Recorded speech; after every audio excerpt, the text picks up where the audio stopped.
ನಮಸ್ಕಾರ, ನನ್ನ ಮತ್ತೊಂದು ವಿಡಿಯೋಗೆ ಸ್ವಾಗತ. ಇವತ್ತು ನಾವು ಹಂಪಿಲಿದ್ದೀವಿ, ಡೇ 2. ಇವತ್ತು ಅಂಜನಾದ್ರಿ ಬೆಟ್ಟ ಹೋಗೋಣ ಅಂತ ಪ್ಲ್ಯಾನ್ ಮಾಡಿದ್ದೀವಿ. ಅಂಜನಾದ್ರಿ ಬೆಟ್ಟ ಹೋಗಬೇಕಂದ್ರೆ ನೀವು ಕಮಲಾಪುರ ರೂಟಲ್ಲಿ ಒಂದು 18 ಕಿಲೋಮೀಟರ್ಗೆ ಬರಬೇಕು. ಮತ್ತು ಇನ್ನೊಂದು ರೂಟ್ ಇದೆ, ವಿರೂಪಾಕ್ಷ ಟೆಂಪಲಿಂದ ಒಂದು ತೆಪ್ಪ ಹಾಕ್ತಾರೆ. ತೆಪ್ಪದಿಂದ ಒಂದು 2-3 ಕಿಲೋಮೀಟರ್ ನಡ್ಕೊಂಡು ಬಂದರೆ ಅಂಜನಾದ್ರಿ ಬೆಟ್ಟ ಹೋಗ್ಬೋದು. ನಾವು ಚೂಸ್ ಮಾಡಿರೋದು ಕಮಲಾಪುರ ರೂಟ್ನಿಂದ ಆನೆಗುಂದಿಯಿಂದ ಒಂದು ಚಿಕ್ಕರಾಂಪುರ ಏನಂತ ಇದೆ, ಅಲ್ಲಿಂದ 18 ಕಿಲೋಮೀಟರ್. ಈಗ ಜಸ್ಟ್ 2 ಕಿಲೋಮೀಟರ್ ಇದೆ, ನಡ್ಕೊಂಡು ಹೋಗ್ಬೇಕು. ಬನ್ನಿ ನೋಡೋಣ.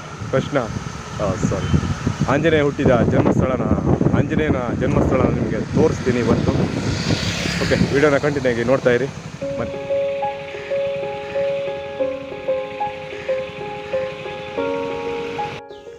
ಇಲ್ಲಿಂದ ಅಂಜನಾದ್ರಿ ಟೆಂಪಲ್ನ ತಲುಪಬೇಕಂದ್ರೆ 500ಕ್ಕಿಂತ ಜಾಸ್ತಿ ಮೆಟ್ಲಿದೆ ಅಂತ, ಅದನ್ನು ಮುಂದೆ ಹತ್ಕೊತಾ ಹೋಗಬೇಕು.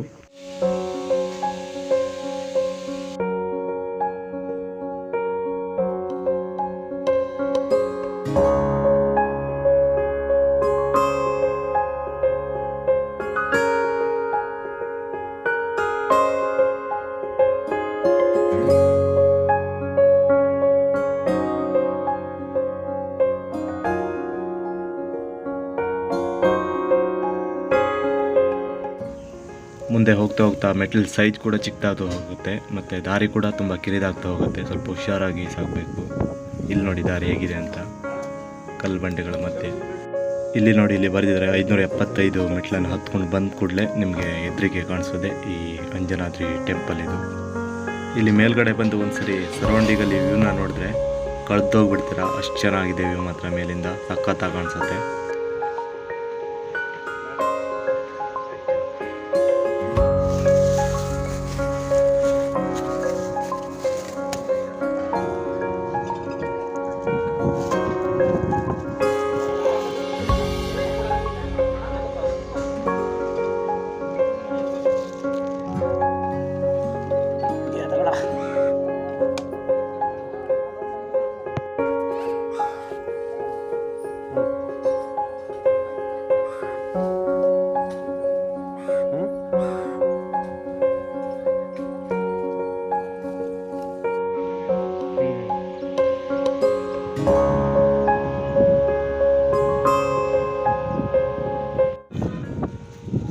ಬೆಟ್ಟದ ಮೇಲೆ ನಿಂತ್ಕೊಂಡು ನೋಡಿದ್ರೆ ಫುಲ್ ಕಂಪ್ಲೀಟಾಗಿ ಹಂಪಿನ ನೋಡ್ಬೋದು. ನಾವು ನಿನ್ನೆ ಬಂದಿರೋ ಮ್ಯೂಸಿಕಲ್ ಫಿಲ್ಲರ್ಸು ಮತ್ತು ಡ್ಯಾನ್ಸಿಂಗ್ ಮಂಟಪ ಏನಿದೆ ಅದೆಲ್ಲ ಇಲ್ಲೇ ಬರುತ್ತೆ ನೋಡಿ. ಇಲ್ಲೇ ಈ ದಾರಿಯಿಂದ ಬಂದರೆ ಹತ್ತಿರ ಆಗುತ್ತೆ. ಇಲ್ಲೊಂದು ನದಿ ದಾಟ್ಕೊಂಡು ಈ ಕಡೆ ಬರ್ಬೋದು, ಆದರೆ ದಾರಿ ಕರೆಕ್ಟಾಗಿ ಇದೆ ಅಂತ ಗೊತ್ತಿಲ್ಲ.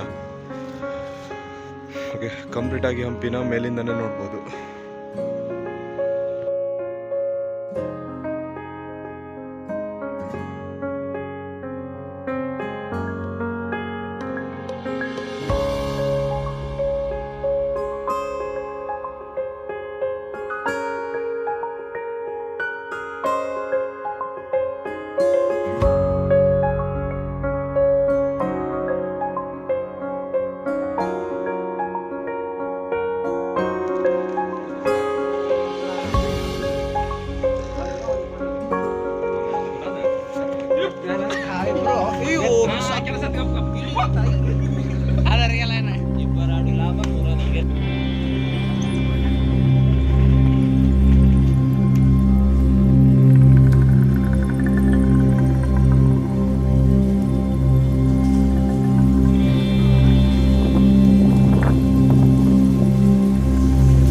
ಹಾಗೆ ದೇವರ ದರ್ಶನ ಮಾಡ್ಕೊಂಡು ಬರೋಣ ಅಂತ ಮುಂದೆ ಹೋಗ್ತಾ ಇದ್ದೀವಿ.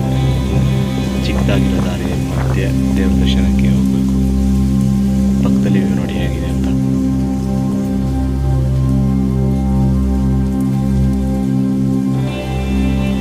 ಅಂಜನಾದೇವಿ ಮತ್ತು ಕೇಸರಿಯವರ ಮಗನಾಗಿ ಆಂಜನೇಯ ಹುಡ್ತಾನೆ. ಆಂಜನೇಯನ ಅಂಜನಿ ಪುತ್ರ ಅಂತಲೇ ಕರೆಯುತ್ತಿದ್ದರಿಂದ ಈ ಬೆಟ್ಟಕ್ಕೆ ಅಂಜನಾದ್ರಿ ಬೆಟ್ಟ ಅಂತಲೇ ಹೆಸರು ಬರುತ್ತೆ.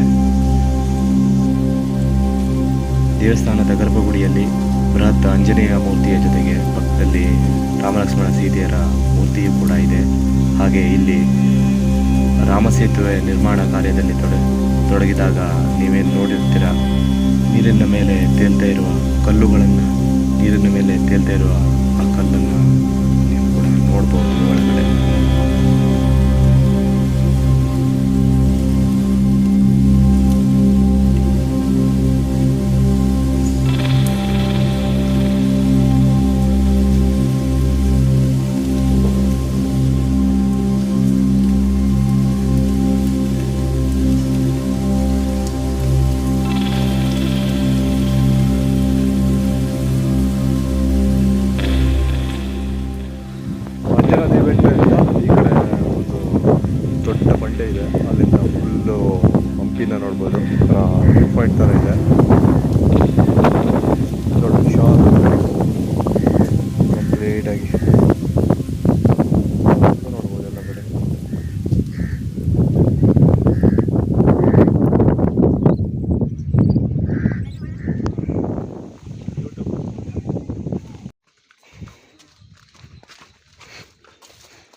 ಅಂಜನಾದ್ರಿ ಬೆಟ್ಟ ಮುಗಿಸ್ಕೊಂಡು ಈ ಕಡೆ ಆನೆಗುಂದಿ ರೂಟಲ್ಲಿ ಕಮಲಾಪುರ ಹೋಗೋಣ ಅಂತ ಇದ್ವಿ. ಅಲ್ಲಿ ಸಿಕ್ಕಿ ಈ ಆನೆಗುಂದಿಲಿ ಒಂದು ಫೆರಿ ಸರ್ವಿಸ್ ಇರುತ್ತೆ, ಅಲ್ಲಿಂದ ಹೋಗಿ ಅಂತ ಹೇಳಿದ ಕೂಡಲೇ ಕಮಲಾಪುರ ರೀಚ್ ಆಗ್ಬೋದು ಅಂತ ಹೇಳಿಕೊಡ್ಲೆ ಈ ಕಡೆ ಬಂದು ಇಲ್ಲೊಂದು ಒಂಟೆ ಮತ್ತು ಕುದುರೆಗಳನ್ನು ಕಟ್ಟಾಗ್ತಿದ್ದ ಜಾಗ ಅಂತ ಇದು. ಒಂಟೆ ಮತ್ತು ಆನೆ ಸಾಲು ಅಂತ ಇದೆ, ನಿಮಗೆ ತೋರಿಸ್ತೀನಿ. ಆಗಿನ ಕಾಲದಲ್ಲಿ ರಾಜರು ಮತ್ತು ಟ್ರಾವೆಲಿಂಗ್ ಏನೇನು ಉಪಯೋಗಿಸ್ತಾರಲ್ಲ, ಒಂಟೆ ಕುದುರೆ ಆನೆ ಎಲ್ಲ, ಅದನ್ನು ಇಲ್ಲೇ ಕಟ್ಟಾಗ್ತಿದ್ದಿದ್ದು ಅಂತೆ, ಇದೇ ಜಾಗ. ಅದು ಹಿಂದ್ಗಡೆನೂ ಇದೆ, ಅದು ರೆಡಿ ಆಗ್ತಿತ್ತು.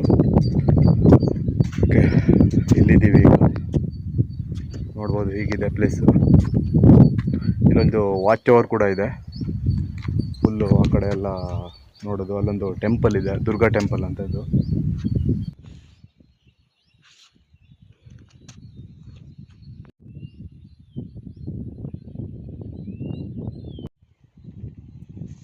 ಇಲ್ಲಿ ಎರಡು ಪ್ರವೇಶ ದ್ವಾರ ಇದ್ದಾವೆ. ಇದು ಮೊದಲನೆಯದು, ಹಾಗೆ ಇದು ಎರಡನೇದು. ಇಲ್ಲಿ ಮುಂದೆ ನೋಡ್ರೆ ಇಲ್ಲೇ ಇರೋದು ಆನೆ ಒಂಟೆಗಳ ಸಾಲು.